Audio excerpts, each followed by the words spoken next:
여러분 또 한 주간 동안 얼마나 수고가 많으셨습니까?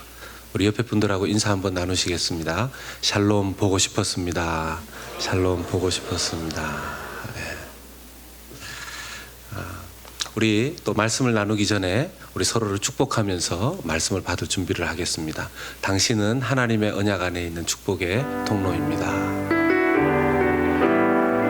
우리 서로를 향해서 축복의 손을 내밀고 하겠습니다. 당신은 하나님의 언약 안에 있는 축복의 통로. 당신을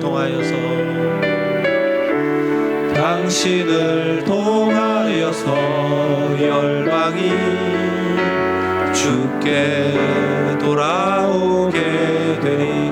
우리는 하나님의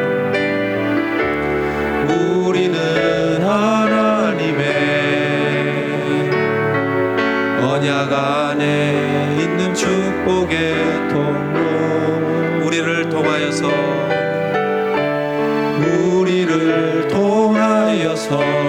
열방 주께 예배하게 되리. 주께 예배하게 되리. 아멘. 제가 이곳 달라스로 사역을 하기 위해서 오게 되었을 때 여러 가지 생각들이 있었습니다. 한 번도 가보지 않은 이곳에 제가 과연 날씨에 있어서나 여러 가지 부분에 있어서나 잘 적응하면서 살 수 있을까. 처음에 제가 달라스에 재작년 DFW 공항에 도착을 해서 밖으로 나가기 위해서 문을 열었을 때 이 후덥한 이 공기가 제 얼굴을 탁 때렸습니다. 그때 여기가 달라스구나 하는 생각이 들었어요. 그 순간에 제가 떠오르는 기억 하나가, 제가 여러 군데 단기 선교를 갔었는데 제가 필리핀에 단기 선교를 한 8번, 9번, 제가 정확하게는 모르겠는데 한 8번, 9번 정도 갔던 기억이 있습니다. 그 필리핀의 공기가, 처음에 제가 필리핀 공항에 도착해서 밖으로 나갔을 때 그 습식 사우나에 그 문을 열고 들어가는 그 기분이었었거든요. 그때의 기분이 제가 이 달라스 DFW 공항에 도착해서 밖으로 나갈 때 느껴졌었습니다. 그날 저녁에 제 아내와 통화를 하면서 아내가 제게 여보 거긴 어때요? 물었을 때 여보 필리핀 같아 이렇게 얘기하니까 아내가 그 다음에 말이 없었습니다. 아내도 필리핀 선교를 가본 적이 있기 때문에 그렇습니다. 많은 필리핀 선교를 제가 갔었지만 초기에는 제가 필리핀의 수도였던 마닐라에 제가 갔었는데, 마닐라가 비록 대도시이지만 한번 태풍이 지나가면 쉽게 정전이 됐어요. 정전이 되면 전기가 안 들어올 뿐만 아니라 수도 공급도 쉽게 끊겨서 받아놓은 물만 가지고 몇 날 며칠을 세수를 하고 그것으로 양치만 하는 그런 일들이 벌어졌었습니다. 답답한 상황에 지내게 될 때가 가끔씩 있었는데, 필리핀의 날씨 중에서 국지성 호우라고 그래서 갑자기 소나기가 막 쏟아지는 그런 때가 있습니다. 그럴 때 보면 저는 한국에 있을 때 그 비가 많이 쏟아지면 집으로 들어가 있거나 건물 안에 있게 되는데, 이 필리핀에 있는 젊은이들과 아이들은 밖으로 막 뛰어나가는 겁니다. 심지어는 수건도 가지고 나가고 비누를 가지고 나가는 사람도 봤고 샴푸를 가지고 나가는 사람도 봤습니다. 알고 보니까 그렇게 비가 쏟아질 때는 다 같이 나가서 어른들은 잘 모르겠는데 젊은 아이들과 이 어린 아이들은 나가서 그 비를 맞으면서 밀린 샤워를 하는 겁니다. 저희 선교팀도 조금 지나서는 비가 내리면 같이 나갔습니다. 밀린 샤워를 하고 시간을 보냈었죠. 그때 그 비를 맞으면서 선교의 초창기를 보냈었던 기억이 있어서 제가 필리핀을 생각할 때에는 그 비와 더불어서 더운 나라일수록 물이 얼마나 귀한가 하는 그런 추억이 저에게 남아 있었습니다. 필리핀은 저에게 선교에 대해서, 하나님의 마음에 대해서 가르쳐 주었던 나라이기 때문에 제가 달라스에 비록 조금 뜨거운 기운이었었지만 제가 달라스에 오는 것과 크게 그렇게 제 마음에 힘들지가 않았었습니다. 여러분, 물은 정말 귀한 것이죠.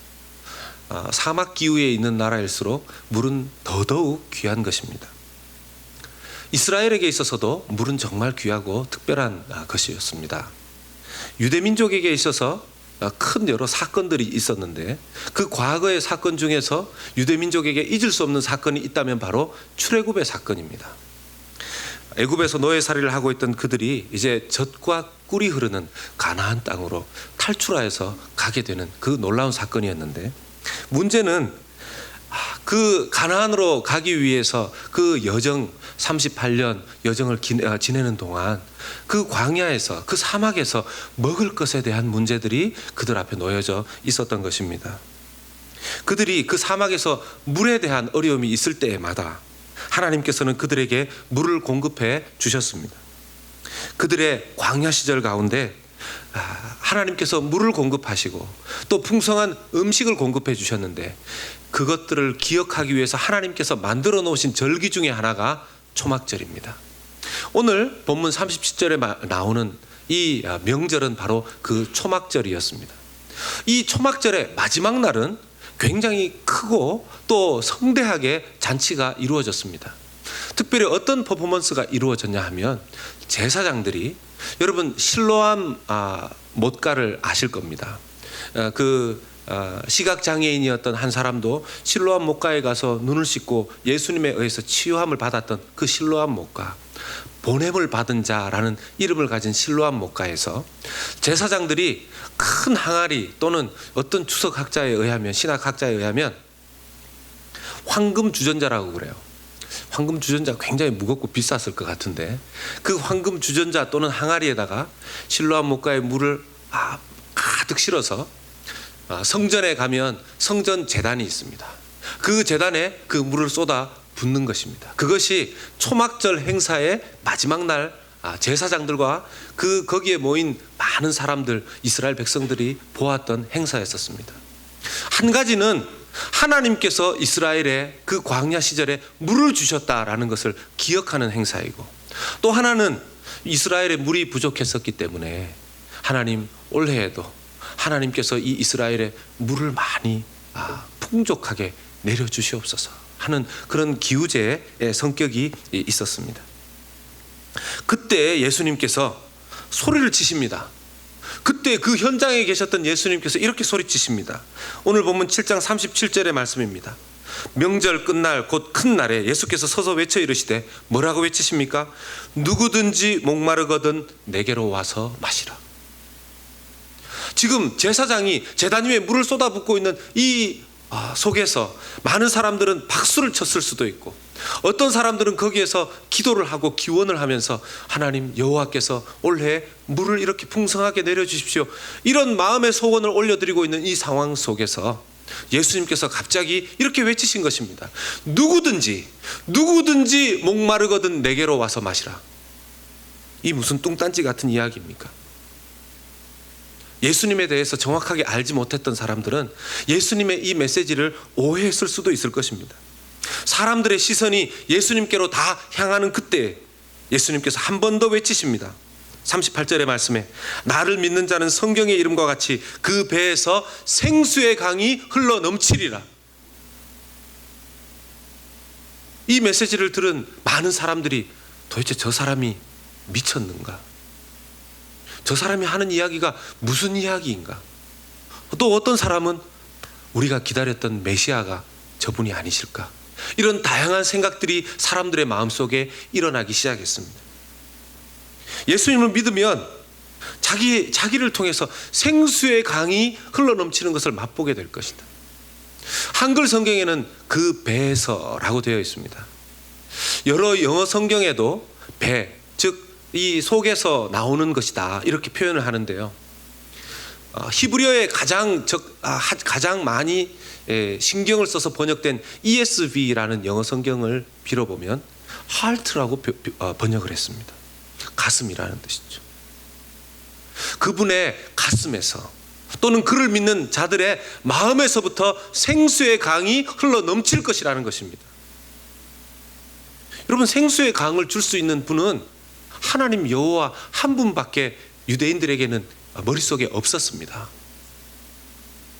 그리고 그 여호와의 뜻을 따라서 그 땅에 오실 메시아, 그 그리스도 한 분밖에 생수의 강을 베풀어 줄 분은 없었던 것이죠. 어떤 사람이 예수님이 한 그 말에 대해서 말을 가로막아서 사람들 사이에 일어나는 혼란 속에서 말합니다. 그가 어떻게 메시아일 수 있는가? 그는 작은 도시, 가난한 도시 갈릴리에서 갈릴리 출신의 예수이다. 메시아는 베들레헴에서 태어나기로 예언되어 있지 않는가? 맞습니다. 메시아는 베들레헴에서 태어나기로 예언되어져 있습니다. 근데 이 사람은 하나는 알고 둘은 모르는 것이죠. 예수님이 비록 갈릴리 나사렛에서 자라기는 하였지만 베들레헴에서 태어난 사람이십니다. 그 속에 또한 혼란스러워했던 한 부류가 있었는데요. 예수님을 붙잡기 위해서 파송되어졌던 체포조였습니다. 요한복음 7장 44절의 말씀에 그 중에서 그를 잡고자 하는 자들이 있으나 손을 대는 자가 없었더라.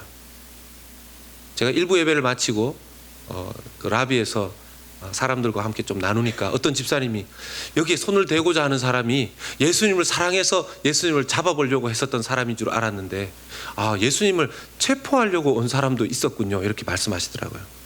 성경을 잘 보지 않으면 자기 마음대로 막 해석을 하게 되는 것이죠. 여기서 예수님을 잡고자 했었던 사람은 바리새인들이 보낸 예수님의 체포조였었습니다. 나중에 이 예수님을 붙잡지 못한 이유로 바리새인들에게 책망을 받기도 합니다. 자칫 잘못 보면 예수님의 이 선언을 통해서 많은 사람들이 혼란스러워하겠지만 예수님의 진짜 신분이 무엇인지 아는 사람들은 예수님의 메시지가 진실이라는 것을 알게 되죠. 우리는 누군가의 메시지를 들을 때 그 사람의 메시지가 무엇을 의미하는지 제대로 조사하고 파악할 필요가 있습니다. 1995년에서 2000년쯤에 서울의 지하철에 맨발로 다니는 할아버지가 한 분 계셨습니다. 이름은 최춘선 할아버지셨는데요. 지하철을 맨발로 다니시면서 이상한 소리를 하고 다니셨습니다. Why to Korea?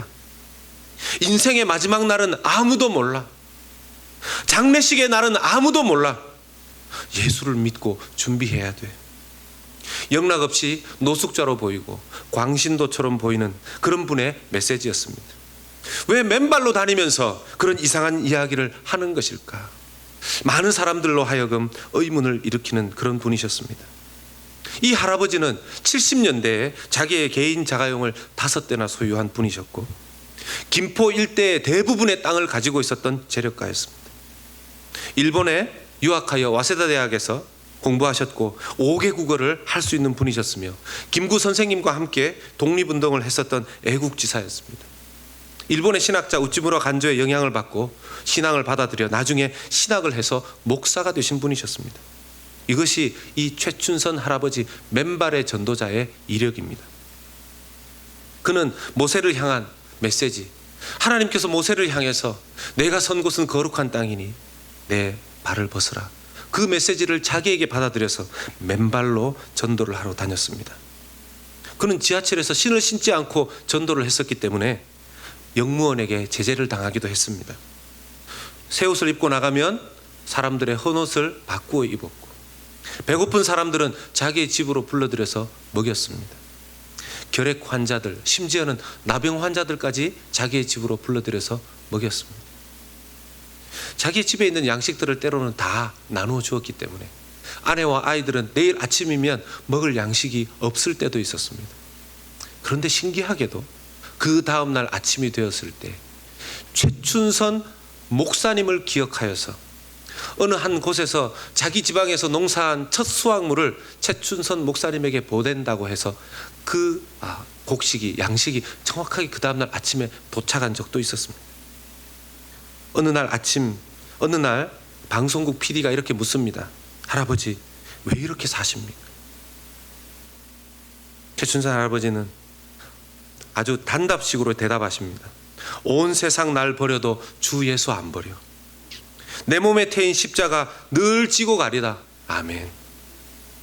하시면서 또 전도의 길을 가시는 겁니다.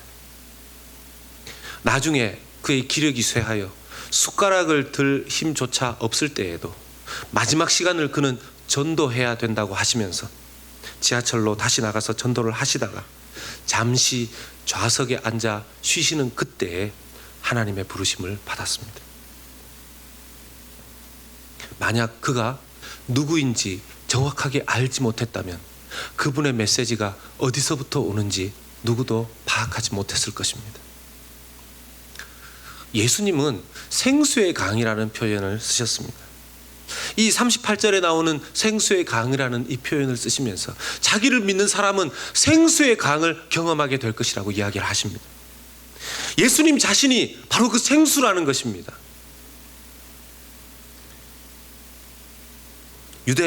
유대인들이 경험했던 그 사막에서의 그 물, 그것도 예수님이 주신 것이었습니다.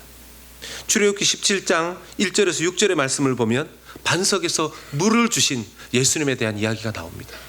이스라엘 자손의 온 회중이 여호와의 명령대로 신광야에서 떠나 그 노정대로 행하여 르비딤에 장막을 쳤으나 백성이 마실 물이 없는지라 백성이 모세와 다투어 이르되 우리에게 물을 주어 마시게 하라. 모세가 그들에게 이르되 너희가 어찌하여 나와 다투느냐, 너희가 어찌하여 여호와를 시험하느냐.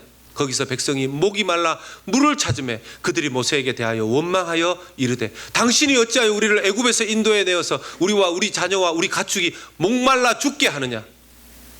모세가 여호와께 부르짖어 이르되 내가 이 백성에게 어떻게 하리이까.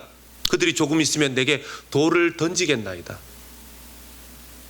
목전에서 그대로 행하니라. 여호와께서 모세에게 이르시되 백성 앞을 지나서 이스라엘 장로들을 데리고 나일강을 치던 내 지팡이를 손에 잡고 가라. 내가 호렙산에 있는 그 반석 위 거기서 내 앞에 서리니 너는 그 반석을 치라. 그것에서 물이 나오리니 백성이 마시리라. 모세가 이스라엘 장로들의 목전에서 그대로 행하니라. 그 광야에서 모세의 지팡이를 들고 그 반석을 쳤을 때 그 반석에서 물이 솟구쳐 나왔습니다. 그분이 바로 예수 그리스도이십니다. 거기에 이미 구약의 그 환경 속에서 예수 그리스도가 계셨습니다. 생수의 강으로 이미 예수 그리스도께서는 생수를 유대 민족들에게 먹이셨습니다. 오늘날도 이 광야 같은 인생에 우리의 목마름을 해결해 주실 분은 바로 예수 그리스도이십니다. 문제는 그분 예수 그리스도를 두드리느냐 두드리지 않느냐에 달려있는 것이죠. 누가복음 11장 9절의 말씀에 내가 또 너희에게 이르노니 구하라 그러면 너희에게 주실 것이요 찾으라 그러면 찾아낼 것이요 문을 두드리라 그러면 너희에게 열릴 것이니. 사랑하는 여러분, 여기에서 두드리는 그 두드림은 누구를 향한 것입니까? 예수 그리스도를 향한 두드림인 줄로 믿습니다. 우리가 예수 그리스도를 두드리면 거기에서 생수가 솟구쳐 나올 줄로 믿습니다. 많은 사람들이 다른 문을 두드리기 때문에 그 두드린 문에서 잠시 열려진 어떤 것으로 자기가 잠시 목을 축일지는 모르지만 다시 목마르게 되며 그 다시 목마르게 되는 그 속에서 중독되어지거나 오히려 인생이 어려워지는 것을 보게도 됩니다. 암에 걸린 아내를 위해서 아내를 낫게 해주시면 평생 선교에 헌신하겠습니다 라고 기도했던 한 집사님이 계셨습니다. 매일 새벽같이 기도하였는데 1, 2년밖에 살 수 없었다고 했던 아내가 6, 7년을 넘게 살면서 그동안 4번의 수술과 수십 번의 항암 치료를 키모테라피를 하는 가운데에서도 아프다는 소리 한 번 내지 않고 버텼기 때문에 의사들은 기적이라고 불렀습니다.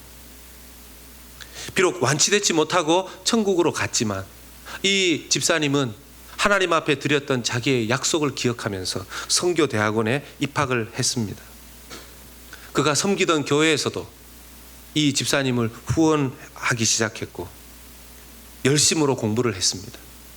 그런데 학업이 마쳐질 때쯤 오랫동안 아내를 간병하면서 억눌렀던 정욕이 서서히 꿈틀거리기 시작했고 젊은 불신자 여자와 만나서 동거까지 하게 됐습니다. 그렇게 육체적인 쾌락에 빠져 하나님 앞에 드렸던 약속과 기도 생활도 다 망가지는 상황 속에 들어갔습니다. 그때 재앙이 닥쳐왔습니다. 20년 동안 자기를 후원하며 섬겼던 교회가 분란에 빠졌고 자기의 사업은 완전히 망해버렸습니다. 정욕으로 불신 결혼한 재혼 가정도 깨지고 말았습니다. 교회, 사업체, 그리고 자기의 가정까지 다 깨진 이후에 자기의 신앙은 하나님의 존재 자체마저 부인할 정도로 바닥을 치고 있었고, 젊은 여자에게 버림받았다는 수치심과 괴로움으로 하루에도 수십 번 죽고자 하는 마음에 시달렸습니다. 그러다가 다시 하나님의 교회에 나아가 엎드리며 도대체 자기가 어디서부터 잘못되었는지를 돌아보기 시작했습니다. 예수 그리스도가 아닌 다른 문을 두드리고 있었던 자기 자신을 보게 된 것입니다. 첫 아내와 사별한 후에 안목의 정욕, 육신의 정욕으로 불신 결혼한 자기의 죄를 보게 된 것입니다. 그는 이제 마음을 돌이키고 회개한 다음 그의 남은 인생을 하나님의 나라와 교회를 위해서 문서 선교를 하기 위해서 열심으로 주님과 동행하고 있습니다. 사랑하는 여러분, 다른 생수는 없습니다. 그럼에도 불구하고 우리는 그분께 나아가야 함에도 불구하고, 그분께 나아가야지만 다시 목마르지 않은 그 생수를 경험할 수 있음에도 불구하고 우리는 자꾸 다른 문을 두드리는 것이지. 거기에 인생을 투자합니다. 거기에 인생을 심고 자기의 삶의 뿌리를 거기에 막 내리려고 합니다. 자식에게 인생을 투자하는 사람이 있죠. 자식에게 자기의 인생의 뿌리를 내리는 사람이 있습니다. 돈에 자기의 인생의 뿌리를 내리고자 하는 사람이 있습니다. 자기의 건강에 자기의 인생의 뿌리를 내리려고 하는 사람이 있습니다. 자기 자신이 믿고 있는 자기의 생각에 자기의 인생의 뿌리를 내리려고 하는 사람도 있습니다. 누구든지 간에 자기의 인생의 뿌리를 잘못 내리고 잘못 심으면 그 거둘 것이 무엇인지 생각해 볼 수 있어야 합니다. 시편 1편은 다름 아닌 우리가 누구에게 인생의 뿌리를 심어야 하는지, 우리가 어디에 인생의 뿌리를 놓아야 하는지 말씀해 줍니다. 시편 1편 3편이 이렇게 이야기하죠. 같이 한번 읽어보겠습니다. 시작. 그는 시냇가에 심은 나무가 철을 따라 열매를 맺으며 그 잎사귀가 마르지 아니함 같으니 그가 하는 모든 일이 다 형통하리로다. 아멘. 사랑하는 여러분, 시냇가에 심겨진 나무는 무엇을 의미합니까? 생수의 강가에 심겨진 나무, 예수 그리스도에게 심겨진 나무를 의미하는 것입니다. 예수 그리스도에게 인생을 심은 사람들은 그 뿌리가 마르지 않고 깊이 내려가서 인생의 목마름을 해결하면서 이 땅에서 푸르고 푸른 인생을 살아갈 수 있다는 것입니다. 환경에 상관없이. 저는 청소년기에 교회를 다녔지만 예수님을 인격적으로 영접한 나이는 미국으로 만 18세였었습니다. 예수님을 인격적으로 영접하고 예수님을 믿고 나서 보니까, 여러분 만 18세면 몸으로는 성인 아닙니까? 청년 아닙니까? 그러나 영적으로 제 뿌리가, 영혼의 제 뿌리가 하나도 없다는 것을 발견하게 됐습니다. 예수님을 믿지 않고 제 나름대로 살아왔던 젊은이가 되었지만, 청년이 되었지만 제 영혼의 뿌리는 어느 곳에서도 찾을 수 없다는 걸 알게 됐습니다. 마음이 급했습니다. 육체적으로는 성인인데 영적으로는 이제 갓 태어난 베이비 같은 사람. 학교에서도 성경을 읽어 빨리 하나님의 양식을 먹었어야 했고, 집에 돌아와서도 방문을 걸어 잠그고 기도했습니다. 희한하게도 기도만 하면 그렇게 통곡이 터졌어요. 부모님이 들을까봐, 제 가족들이 들을까봐 이불을 뒤집어 쓰고 기도했습니다. 통곡하면서 기도했습니다. 하나님께서 은혜를 베푸셔서 비록 젊은 나이에 예수님을 인격적으로 믿었지만 저의 영혼의 뿌리를 예수님께 빨리 내릴 수 있도록 도와주셨습니다. 그런데 시간이 지나서 제 인생에 또 다른 영혼의 뿌리를 내려야 하는 영역이 있다는 걸 발견했습니다. 바로 가정이었어요. 저희 아내는 믿음 좋으신 장로님과 권사님의 슬하에서 매일 가정 예배를 드리는 경건한 그런 가정에서의 믿음의 뿌리를 둔 사람입니다. 저는 저희 부모님이 믿음 생활을 하는 것을 본 적이 한 번도 없거든요.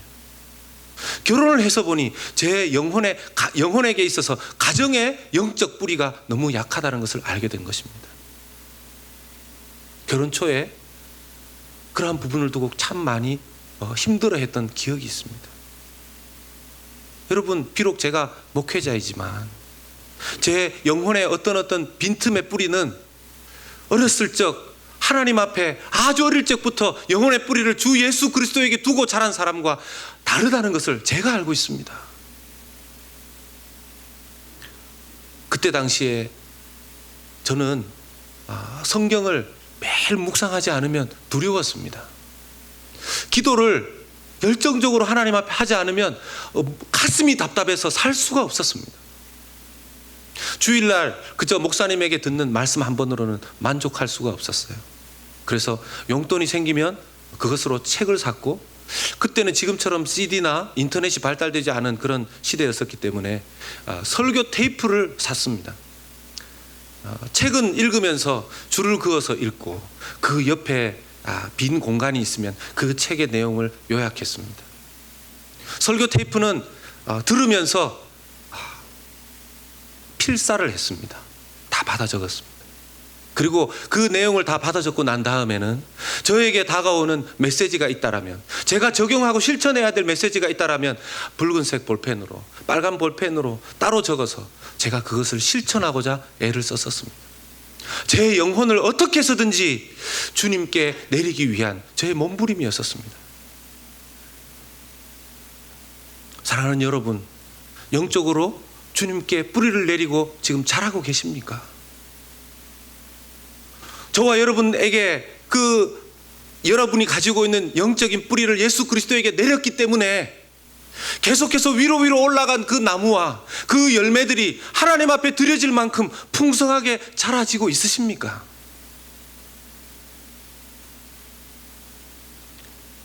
우리가 지금 이야기하는 생수의 강, 요한계시록에 가면 절정을 이룹니다. 요한계시록 22장 1절의 말씀에 보면, 또 그가 수정같이 맑은 생명수의 강을 내게 보이니 하나님과 및 어린 양의 보좌로부터 나와서, 2절에 그 길 가운데로 흐르더라.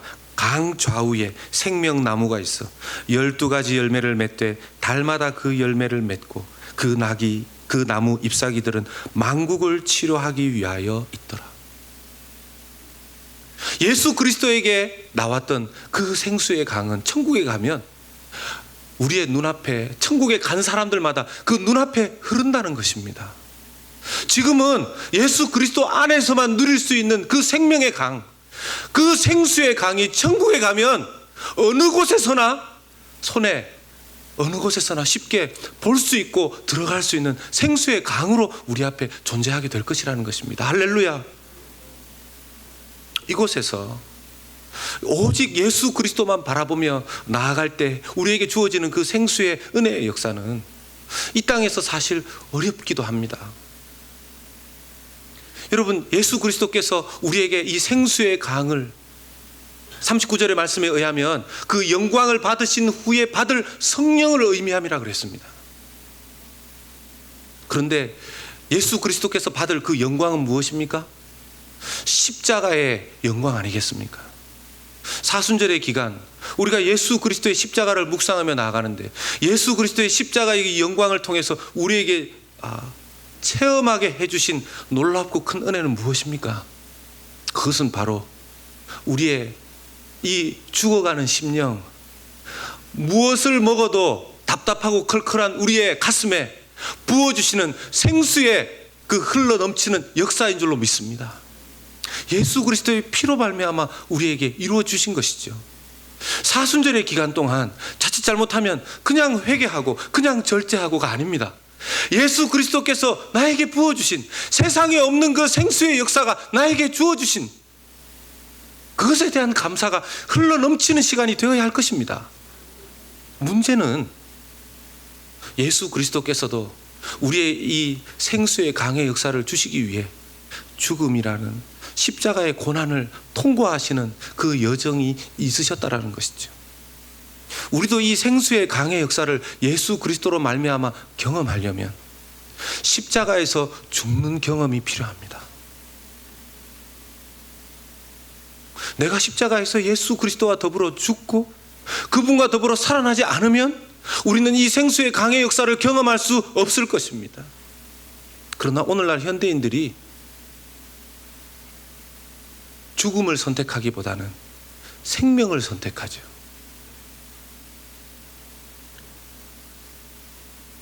영성신학자 유진 피터스는 오늘날의 현대를 이렇게 해석합니다. 현대의술은 죽음을 최대한 지연시킨다. 심장 박동과 뇌파로 생명의 의미가 축소된 오늘의 문화는 죽음을 그 자체로 받아들이지 않는다. 생물학이 설명할 수 있는 차원을 넘어서는 의미도, 영성도, 영혼도 생명에는 없다고 생각하기 때문에 생명을 연장시키고 죽음을 거부할 수 있는 시도를 치열하게 벌인다. 오늘날의 현대의학은 100세 시대를 가능하게 하고 있습니다. 사람들이 시간이 더 지나면 120세, 140세 이제 영원히 살게 될지도 모른다라는 그런 과학자들의 이야기도 간간히 들려옵니다. 죽음을 싫어하는 것이죠. 생명을 원하는 것입니다. 현대의학과 문화는 우리에게 그렇게 이야기합니다. 죽음을 선택하지 말고 생명을 붙잡으라고. 그런데 예수 그리스도의 십자가에서 우리가 받아 누릴 생수의 강은 우리에게 이야기합니다. 십자가에서 예수 그리스도와 함께 죽고 예수 그리스도와 함께 살아 생명의 생수의 강을 누리라고. 사랑하는 여러분, 서두에 말씀드렸던 것처럼 인생 누구나 다 목마릅니다. 인생 누구나 다 목마릅니다. 좋은 집에 살아도, 좋은 차를 타도, 지금 아무 곳에도 아픈 곳이 없는 그런 건강한 몸을 가지고 있다 하더라도, 지금 20대, 30대 젊은 청춘을 보내고 있다 하더라도 시간이 지나면 나이는 들게 되어 있고, 시간이 지나면 건강은 우리가 자신할 수 없는 상황에 들어가게 되어 있습니다. 아무도 우리 스스로를 일으켜 세울 수 없는 그런 때가 되게 되어 있습니다.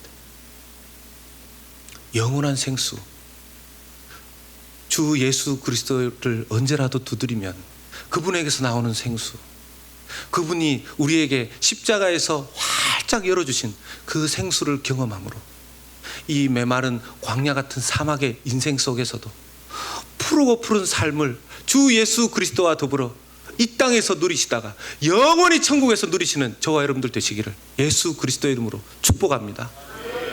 우리 같이 한번 통성으로 합심하여서 기도하겠습니다.